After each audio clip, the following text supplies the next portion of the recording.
Bruno Fernandes! It's Fred! It's Martial!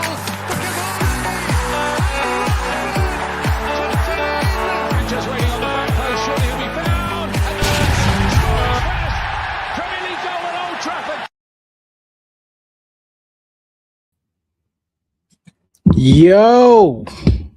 Sorry, people. We were meant to have this yesterday, but life gets in the way. It doesn't mean we give up and we stop. So, good evening, good afternoon, good morning, depending on which part of the world you're on. Welcome to the Football Power Hour with your host, me, Vegeta Sama, for today's preview. Guys, it's going to be a short one. I would have loved to do an hour, hour and a half, but we have the Arsenal hate along after this. So once we are done with the preview, we're going to end this stream and then we're going to head over to the other stream. I would redirect. I don't think bots gave me the powers to do that, nor do I know how to. So just go into the Football Power Hour channel. You should go to the live tab and you should see the Leeds versus the Leeds versus Arsenal watch along or hate along. That should be over there. So once we leave this stream, we'll go over to that side. But anyway, let's not waste the little bit of time we have with this stream. Let's get into it. And I hope and would believe that Carrick has already done his press conference. What is this thing doing? So we can maybe start there. Carrick press conference. Let's see. There it is. There it is. 1 day old. Really could have done this yesterday, you know. Oh, let's share the screen. Let's share the screen.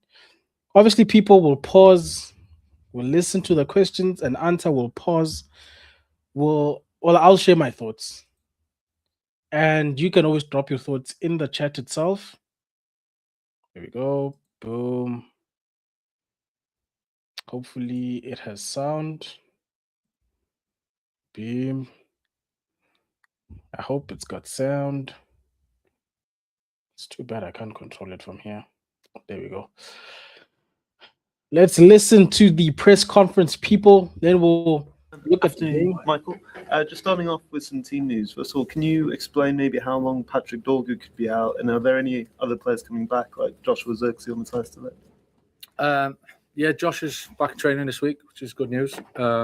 Obviously, first time, so he's been out for a short amount of time, but first kind of training with us since we've been here, so that's great to have Josh back. Pat, unfortunately, he's going to be out for a period of time. We're still working through that, how long that's going to be. But, so we'll have to see. You know, disappointing. He's had such a big couple of weeks, Pat. So we weren't sure whether it was a little bit of cramp or whether it was something a little bit more serious. And at the moment, it looks a little bit more on the serious note. So it'll be a few weeks for that. How many weeks we'll have to wait and see. But so that's disappointing for all of us really, and for Pat. You know, it's he's in such a good place, but unfortunately, it is part of football, and it's something we've got to work through and get him back as soon as we can. And just on De Ligt, is he still a few weeks away? Yeah, he's not trained with us yet, so just working through and the process really of getting him back as soon as we can. Yo, so there we go. That's the injury news, right? So Joshua Zirkzee is back in training. By the way, to all the weird people who've been painting narratives about Joshua not playing and it's only when it's Mano, like shut up. The manager said, dude, just join us for his first training session since we've been back. So maybe there will be space for him. Obviously, the space is limited to the fact that we don't have as many games as our rivals. But Joshua Zirkzee did train with the team. Michael Carrick confirms. De Ligt is still not training with us. He's still going through his rehabilitation. And then Patrick Dorgu, unfortunately, it looks like he says it's a bad one. We just don't know. And if Carrick is saying they don't know the amount of time, I'm interested to know where does the 10 weeks come from, because that was reported on by a lot of the major outlets. So 10 weeks, and yet the actual acting coach doesn't know where when he is expected to return to the team. So again, I guess it goes to show you that we need to be careful with the press, okay? And also, like the Joshua Zirkzee stuff, people chill, bro. Chill. If the guy wasn't available to play to begin with, these narratives, and maybe it's my fault. Twitter is a cesspool, but also do better, people. Okay, do better. Shout out to men like Kenny Fan TV says Xerxes still recovering from injury. Yeah, but at least he trained. So I don't know if he'll be on the team sheet tomorrow, but he's training. So maybe in the next couple of weeks, we'll see him. And look, we're gonna need Joshua, bro. As much as we don't have many games with Xerxes out, with Dorgo out, we're gonna need to beef up the bench because I can imagine that Cunha will probably start now that Patrick is not playing. So cool. That's good news on the one front. But I think Mateus de Ligt, we have to accept that it's a next season thing. It looks like it. If the man is not even training with the team as yet and he's still going through rehab, I don't think we're in such a bad place defensively that we need to rush his recovery, right? So yeah, maybe Mazraoui at left wing. Mm, that's a very out of the box one, Doctor. Shout out to you, by the way, Doctor. I can imagine it would be Cunha's back, so he'll start. Xerxes replaces his place on the bench. Mazraoui, I think, is going to replace Dalot at some point. I think Diego has gotten away with the lack of competition. And there's still a need for left back cover as well. So I think Maz will probably cover the full back positions or replace one of them. And then is Mount playing for us? Is Mount is fit, right? I'm not crazy.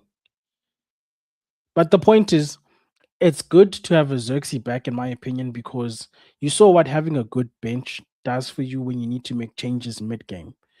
It was very nice for Carrick to have the people he had at his disposal to make the changes. Because at the end of the day, for me, the changes are just as much a psychological factor to the opponents as they are a strategic and tactical change for your team.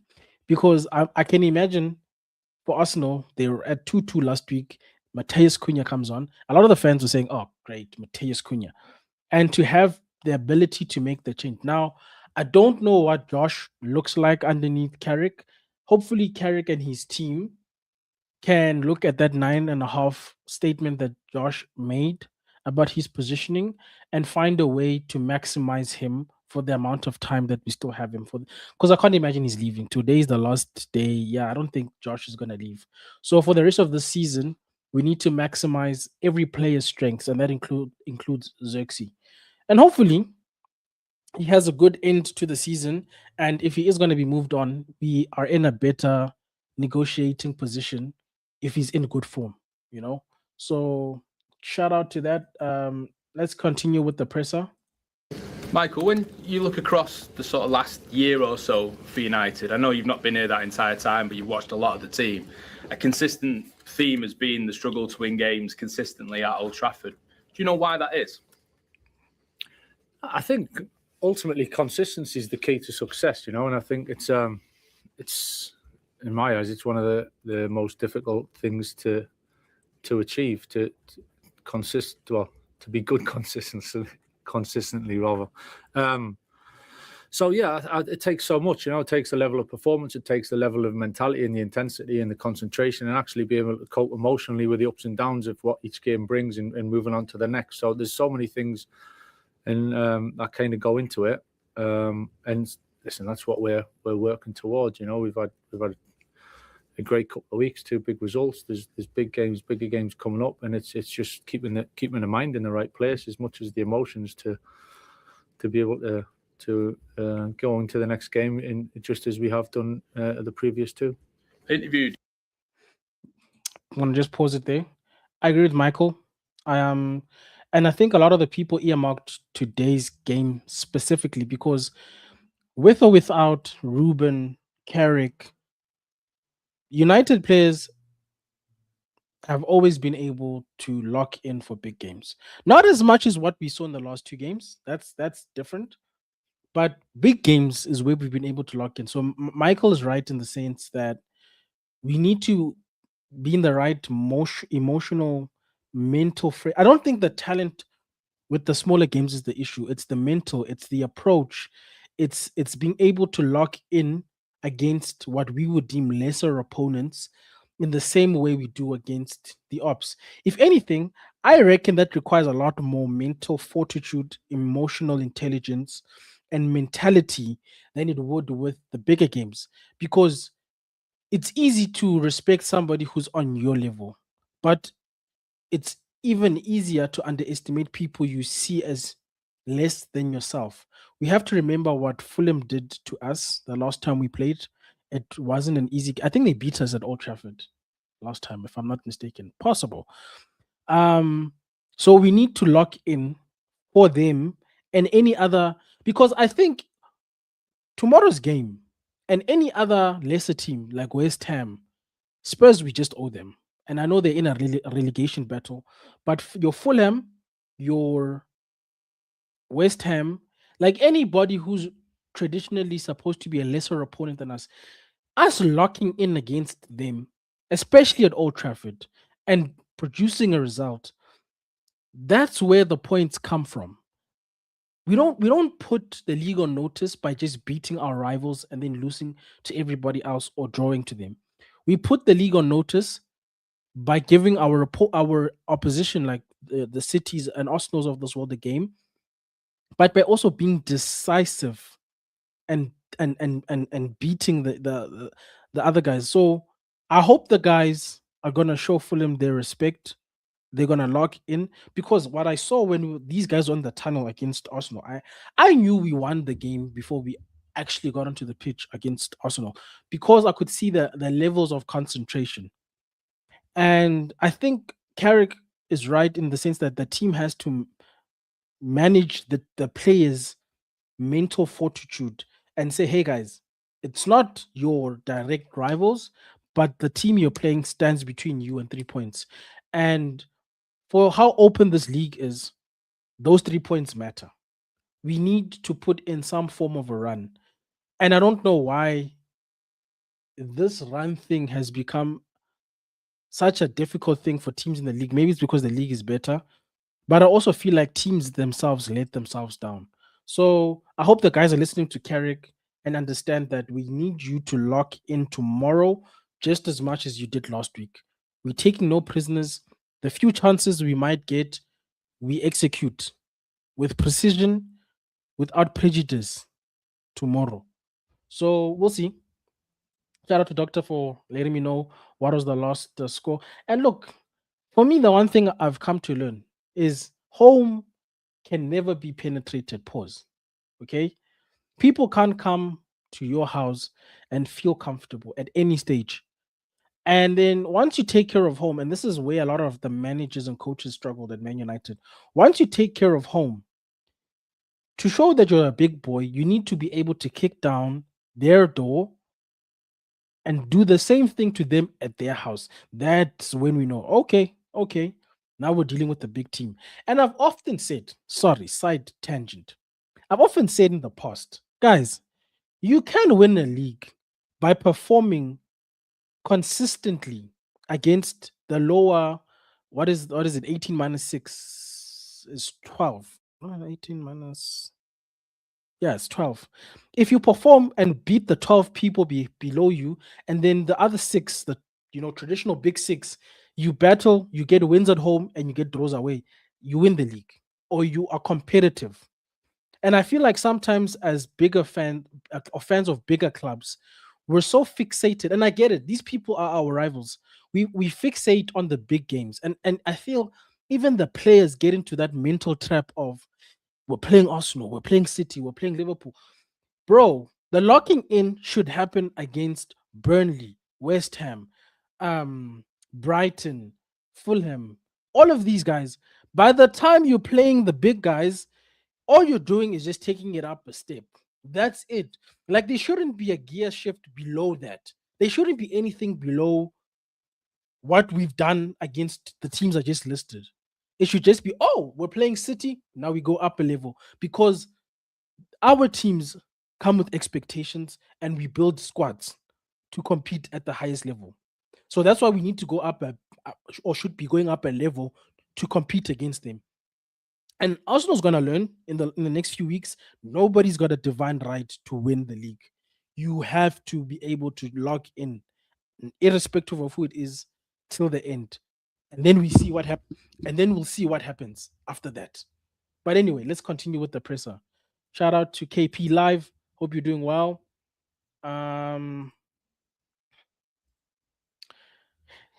You are so right, KP. And that's, you see what Michael is saying. That mental to understand that, yes, you're Manchester United, but Fulham is not going to allow themselves, because Fulham doesn't see themselves as lesser than us. Fulham is going to come to Old Trafford looking for 3 points. It's not the same as back in the day where for them a draw is a good result. These teams are fully going to come into games wanting 3 points. Your job as a big team is to say, I see you. You want your 3 points? I respect that. But respectfully, not my chain. You're not popping my chain. You're not dancing on my head in my house, or your house for that matter. We're coming to your gaff and we'll take your chain. How about that? That's what's going to separate the small teams from the bigger teams. And now teams are bigger in stature because of the audience that they command, the history behind them, and the trophies. But in the modern times, these guys that are playing for these small teams don't care. If anything, they're playing for an opportunity to come into the big clubs.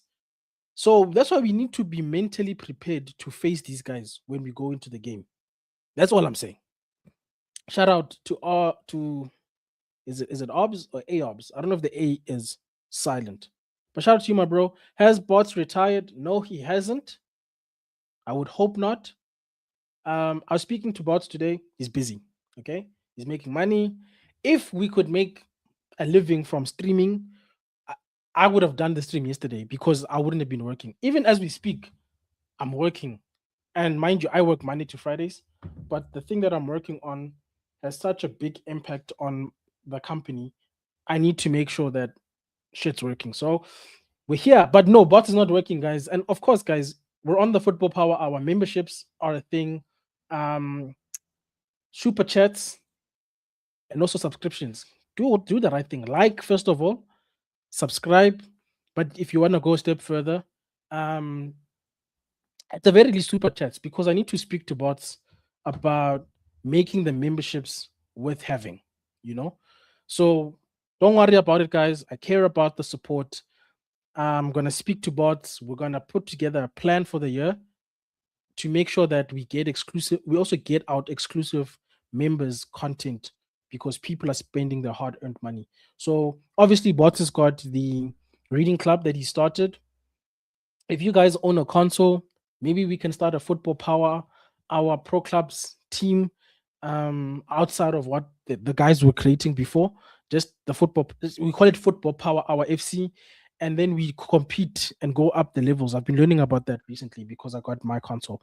So whatever other ideas you have as members, you guys should have a bigger say on the channel because you put in money. So if you've got ideas or anything you want to see, trust, put it in. If that guy doesn't see it, I will see it. But Bots is working. Shout out to Bots. Hopefully he's back soon. Big up yourself, man. Big up yourself. Appreciate the support, guys. It's not easy to run a show on somebody else's channel, especially, when they've put on the graft and then you're looking at your channel and you're like, But shout out to you guys. Shout out to SLD, bro. Like, guys, if SLD is not on your stream, are you really a streamer? Let's be honest. Because nobody in the comment section will troll you like SLD. Shout out to you, SLD, bro. Appreciate your presence.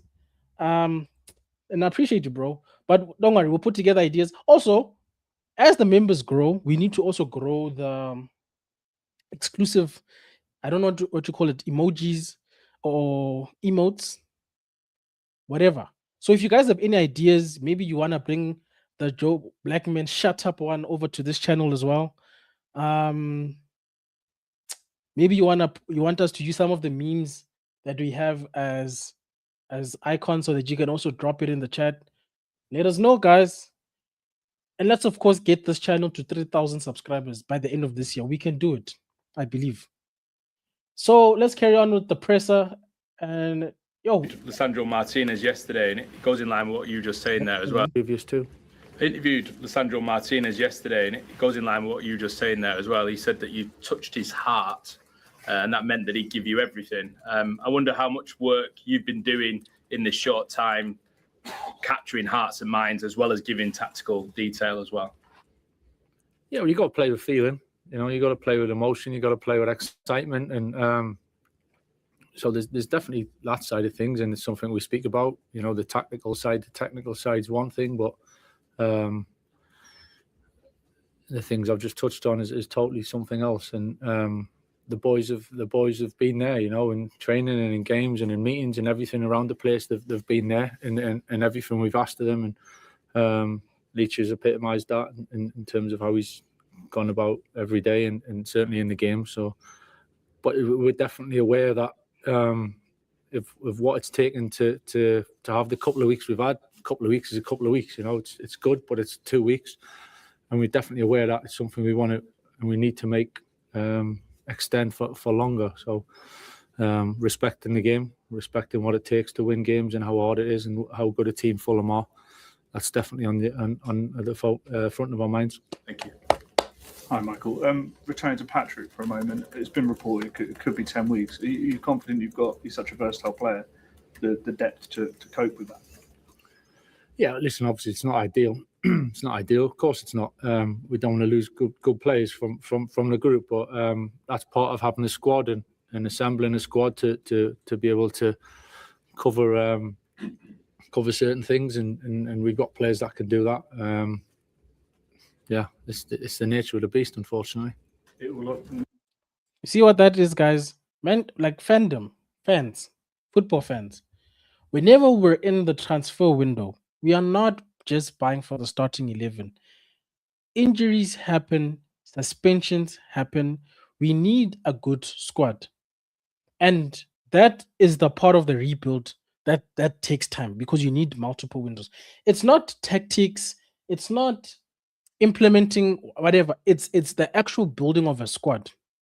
And sometimes the weak squad takes away from what you can do while you are doing it. Fine, but it shouldn't take us until we've built the entire house for us to see the plans. You should be able to lay down the plans.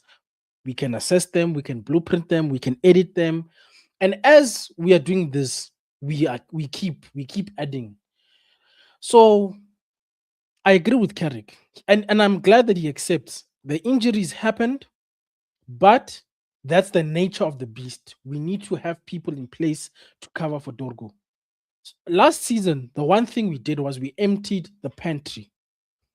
This summer, we need to then stock it up with quality materials and goods so that the bench and the starting 11 is prepared for next season. And then while we are also adding, we're going to be subtracting. There's going to be people we are removing from the equation. And we need to do a thorough examination to say, is the part that we are losing the right part? What would be the impact? Should we be doing something to keep that? It's like our body. If you're going to be getting rid of the kidney, it mustn't be a healthy kidney.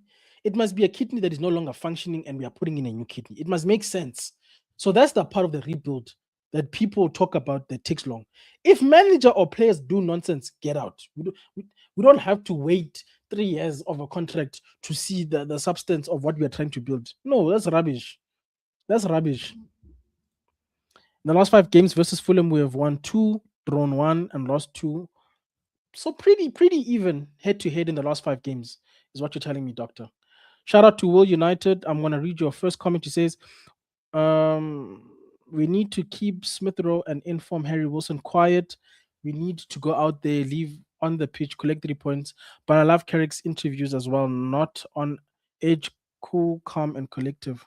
And he's just answering the questions.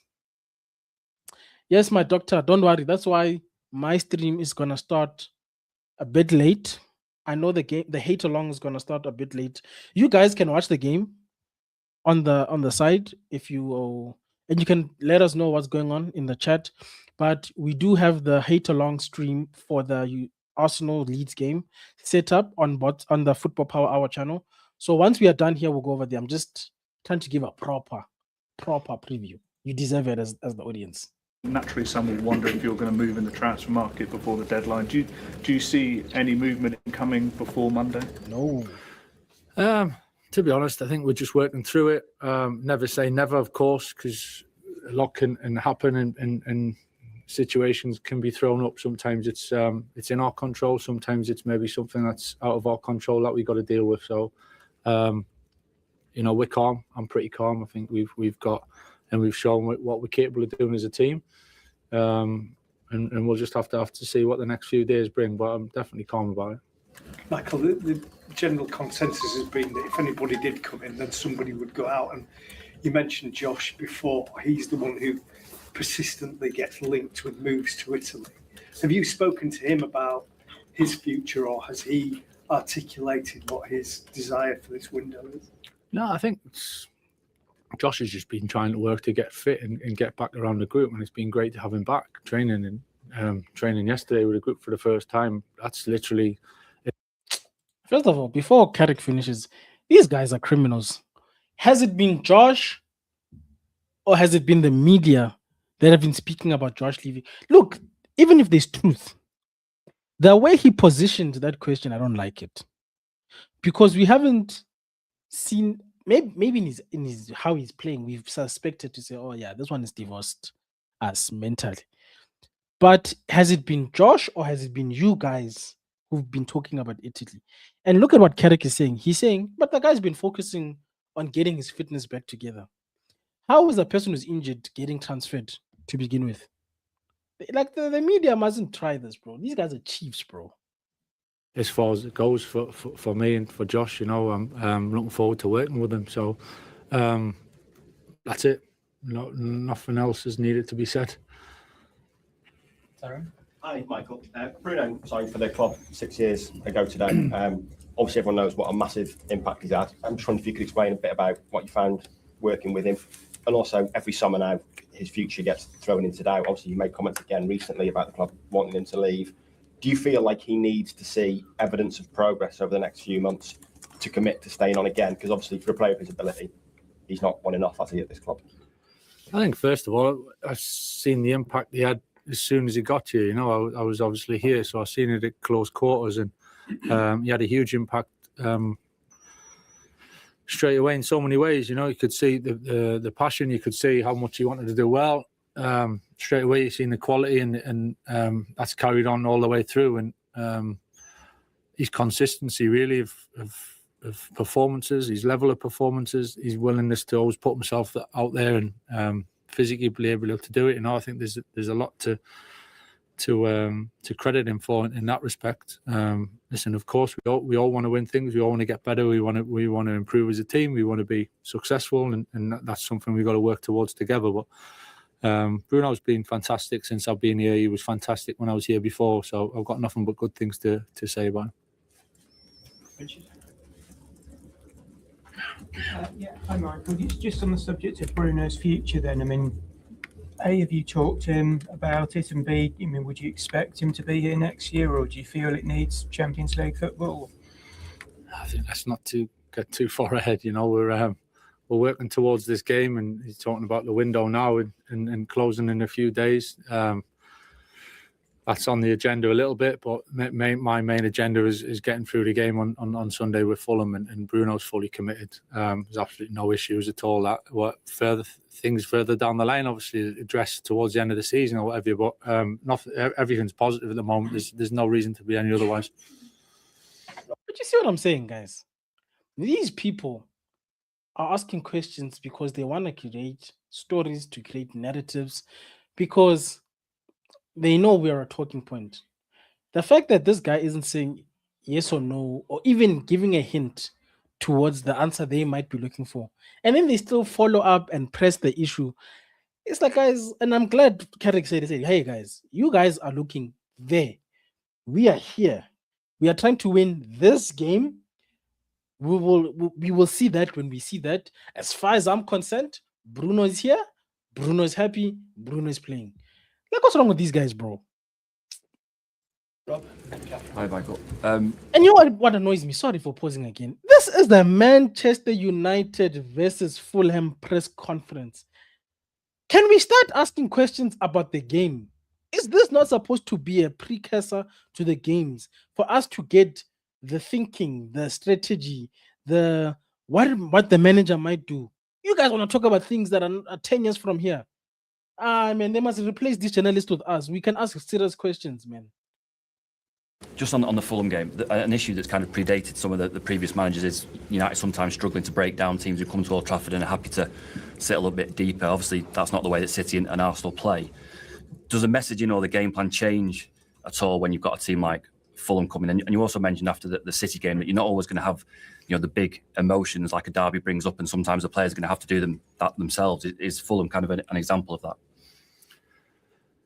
Yeah, I don't think we need to make too much of it, to be honest. I think we are where we are. I think what the feeling around the group, around the squad, and the results that we've had, the performances, and going into the next game, I don't think the past is too relevant in that respect. You understand it and what's worked before and what hasn't, but really it's I think the boys are in a good place going into the game. Tough game, really tough challenge. I think Fulham, Marco's got them really into a really good team. So it's I think this one of all of a sudden it's a different game. It's Fulham, and just because we're at home, taking anything for granted is bang out of order, really. So it might be a case it's the same flow of the game as what we've had the last 2 weeks. No shame in that.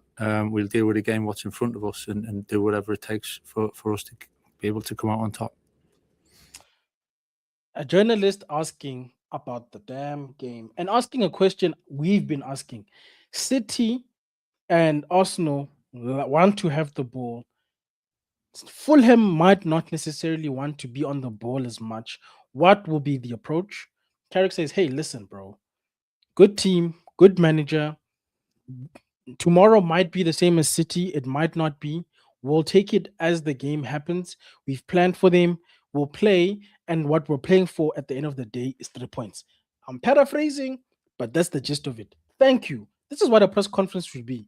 Don't ask me about things that have nothing to do with the game. Hey, these guys. Hi, Michael. I just wanted to ask about Mason. He was becoming a crucial player. Well, he was a crucial player under Ruben Amorim, but he's played just a few minutes under you and obviously didn't get on Sunday. How has he reacted to that? And also, how do you see his role until the summer? Yeah, I'm a big fan of Mason. I think he's so many good things to like about him. His quality to start with, his attitude, his personality.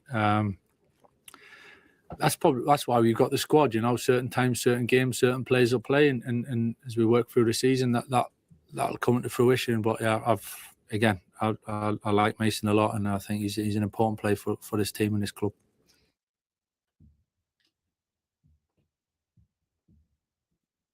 All right, stop sharing. That's the press conference. Oh, wait a minute. How do we fix this? Okay, just do that for now. But look, guys, some questions relevant. It was good to hear about who's injured, who's coming back, hearing about how he plans to set up against. I think we got like 2 questions or 3 questions that had to do with the actual game, but the rest of them was about signings and leaving, and it was nonsense. I do like the fact that Michael speaks to the mentality and respecting the opponent, because we're not in a place not to do that as a team, even with how we've played in the last 2 games, because losing tomorrow or even drawing could undo and undermine the work we've put in the last 2 weeks. I think the last 2 games have built the foundation, and it's up to the team, the coach and his team to continue to build on that, because it's a solid foundation. The intensity needs to continue. I'm glad that Martinez was interviewed and he speaks to what Carrick and the coaching team are bringing for us, and the fact that the guys are ready to work. Again, it goes to prove that these guys, for me, this group of players is by far the most professional we've had. They seem to just want to get out there and do the job as they're directed. So as much as they might have the right attitude, they still need the coaching that goes with it. I would like to believe that Carrick and his team have a plan. They had a plan for City. They had a plan for Arsenal. So I think we can go into tomorrow's game feeling a lot more confident than we normally would be. But like Carrick is saying, it would be foolish of us to take for granted the opponent, just of whatever aspect we are looking at from. But yeah, man, press conference. I mean, look at what Will was saying. Journals are asking stupid questions. Some don't even ask about the game. They like clickbait to get piece of information and twist it in the papers. And I think the club needs to go back to asking some fans to come in. Like, it might be channels that we don't agree with or people we don't agree with, but I think they need to go back to inviting fans into the press conference room and let them have more of the time to ask questions, because we need to hear more questions about the game. Because if we're going to keep talking about the summer and whatever, you're not going to need a press conference before every game to do that. You get me? But anyway, people, let's do some quick score predictions. I see there's 20 of you guys watching. Shout out to every one of you guys. I hope you've liked the video. I don't have visibility to the likes, but I trust you guys. Come on, I trust you guys. You guys have liked already, I'm sure. So hit the like, subscribe. Obviously, guys, come on. There can't be 20 people and then we only have like 5 or whatever likes. Just like, okay. And then, of course, people, we're going to go over to the hate along. But before we go over to the hate along, what is your score prediction for the Man United versus Fulham game tomorrow? I think 2-0. I think we'll keep a clean sheet. I think the boys will be on job tomorrow. I think they'll be locked in. I know that the coaching team at the very least will be locked in, and they'll have a plan. They'll respond to Marco Silva and his tactics. But this is your show. Just let me know. And if you're watching after the fact, let us know in the comments section what you think will be the scoreline at the end of tomorrow's game. Shout out to Big Sis, who says, so now we're noticing them journalists asking stupid questions. The British media is shite.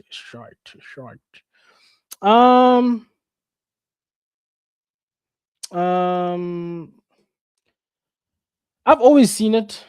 Even though, like, I'm an outsider, I'm not in Britain, but like whenever I don't really do press conferences, to be honest, guys. I'm doing it as part of YouTube, but I've never watched a press conference or even a post-game conference and gotten anything valuable. So we'll keep doing it because 1 or 2 people might ask a good question that is valuable to us. But Sis is right, man. These guys, yeah, I don't know, man. Can we get into the room to ask questions?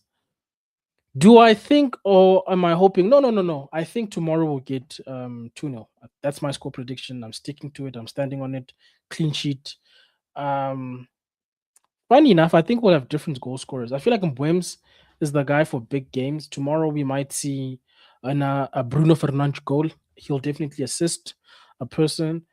And I think we could see a goal from either Kobe or Ahmad. Those are my predictions. Maybe even Cunha kicks on and continues with his good form. But definitely 2-0 minimum is what I think for us tomorrow. We are taking 3 points. I hope Fulham know that much. My prediction is 3 points, but my direct prediction is 2-0 to get those 3 points. Right? Anyway, guys, I'm super late for the other stream. I'm going to end this one. I don't know how to redirect, guys. Please, forgive me. I don't even know if I've got powers. I mean, I'm not even a mod on the channel. I'm not even a moderator. I can't moderate when bots is the one hosting. So I don't even know if I've got powers to redirect. Okay. I can't even pin. I can't even pin on his channel. I can't pin links. So yeah, we're just gonna end the stream. Go over to the other side. Shout out to everybody who's joined us. Appreciate the support. Appreciate the energy, and shout out to bots, man. Come back soon. Sis, I've been asking. The thing with bots, right? It's only when I actually need to do the thing that I get the access I need. Like it took a while just to get the proper access on StreamYard so that I'm not calling him like, yo, it's not working. So yeah, I'll speak to him again. But I have told him, I said, bro, how can I run games, run streams, and then say I can't pin stuff, I can't moderate, I can't redirect. I'm basically running your channel with my hands tied behind my back, But anyway, yeah.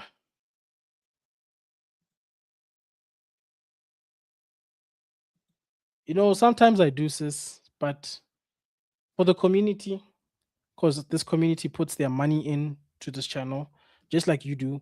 They put time into this channel, and somebody has to show up to bring a good enough product to this channel. And I'm not saying I'm the good product, but the one thing you'll get out of me is I pay for the badge, I try my best, and I show up. And even as we talk right now, I'm not 100%. I think I'm coming down with the flu. And I've got a flipping run or race next week Sunday, so I can't be sick right now. But I thought, look, bots asked me to put stuff on the channel, and outside of bots, the community deserves it. So, sis, I'm actually trying to get on a certain show that I enjoy watching, even though I don't get to watch live all the time. I think I can watch it live all the time if I'm invited to be a panelist. I feel like I've got takes. The table is round. Apparently, I don't know how true that is. And I feel like I'm a better South African representative when internationals come across. That's just me. I did speak to the host of the show. I don't know. One day maybe I'll get my call up to this round table. Who knows? In the meantime, I will keep performing for my current team so that my next team understands that I'm a good team player and I show up when they require me. So that's all I'm gonna say about that, sis. But shout out to everybody. Like the stream on the way out, please, as I believe. And then let's go to the next one. Let's go watch Arsenal hopefully lose. Okay? Hopefully. It's been Vegeta. It's been an honor to host you guys. Have a good day. Have a good evening. Good morning. Whatever time of the day it is. Peace out, people.